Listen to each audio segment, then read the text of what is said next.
ನಮಸ್ಕಾರ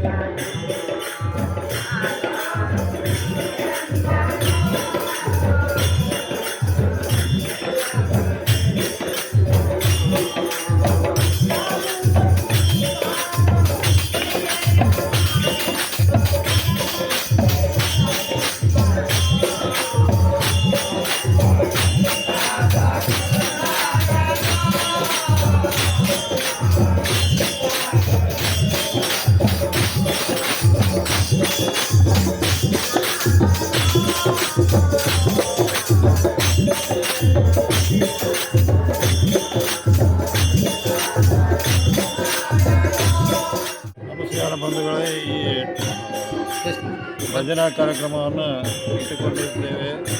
ಈ ದಿನ ಮಳೆ ಇಲ್ಲದ ಕಾರಣ ಮಳೆ ದೇವನನ್ನು ಭೂಮಿಗೆ ಧರಿಗಿಳಿಸಲು ಮಾಡುತ್ತಿರುವ ಸಪ್ತ ಭಜನೆ ಕಾರ್ಯಕ್ರಮ ಕಾಸರವಾಡದಲ್ಲಿ ಇಂದು ಜರುಗಿತು.